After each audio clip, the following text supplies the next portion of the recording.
Archbishop, you've seen the quilts on display put up by Seth. Why did the Church and Society Commission feel the need to produce this information, this helpful leaflet? So as a couple of things came together. At the General Synod of the Church of Ireland a couple of years back, a very powerful speech was made by two people saying, has the Church forgotten people who suffered during the Troubles, and is the Church prepared to do anything about it? And what happened, the Archbishop of Armagh and I compared notes, and then I went to the rostrum and I'd say the Church and Society Commission would be very happy to work on this and to work primarily with the people who proposed and seconded it. So why would you do that? Because you wouldn't actually want to do something that people who most acutely were carrying their own pain and the pain of others didn't want. So what we did was we started on that, we scoped it, we then worked it out. I devolved it to somebody I was very sure knew what she was doing, a woman called Zephyrin Patton, and she chaired a group. One of the things that was important to the group, I would have to say to you, is that the term Troubles was not completely confined to a single geography or a single time frame, but that it actually would give the opportunity for people who had experienced suffering and trauma in Troubles across Ireland over decades, the opportunity to feel that there was something in it for them as well. There's some very candid words used by you in this leaflet. I'll not read the whole thing, but you say in the last sentence, we seek a way to encourage real healing, and we must find a healthy way to remember. Some might say, or ask the question, how do you square that circle? Well, I suppose that actually articulates the dilemma. Healing and remembering. They're terms that people use as if they make sense. For most people, they still don't. Remembering is something that can ulcerate in a kind of psychological, in a spiritual and in a personal way. Healing is something that looks as if it's ebbing away from you. I think, as ever, the really important question, if you're engaging in a personal and pastoral way, you ask yourself, did that person hear me and did they listen? And I felt that this was perhaps the beginning of a fresh listening.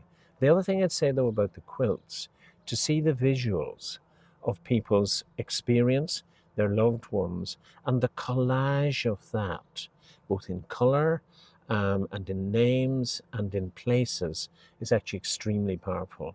And the way in which that work, I think, has developed enables us all to be part of an international family of both remembering and healing. The leaflet signposts where people can go and Yes, get indeed. some help, some professional help. But it also says that there is practical help and assistance there for clergy who want to help and do more. Was that a major part of this initiative? Well, a number of things came together. I think you're going nowhere if you can't put something into somebody's hand. But people still connect and connect well with their clergy. And the clergy need to know what they're doing when they hand something to somebody. So the preparation and the training, and I suppose the enabling of clergy to read the silences with people is something that we want to bring out. And after, I suppose, the formal and academic training, there is a continuing post-ordination training, and we want that to come into the frame then. When people have some experience as apprentices in the field, then they can test the waters and say, yeah, maybe this is an opportunity for us to let this person talk. So I suppose there's that. The other thing is we were asked for kind of worship material, liturgical resources, call it what you may. Well, because what people really want as well is to connect their experience with the God they love and they still hope loves them.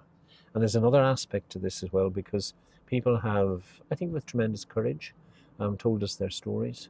What we'd like to do as an ongoing part of this, properly, I suppose, referenced, anonymized, hurting nobody, to let that voice come through so that people for whom this is not even a memory, but it's something that happened in a textbook, can actually be something, and therefore in an educational perspective, it may help with the younger generation.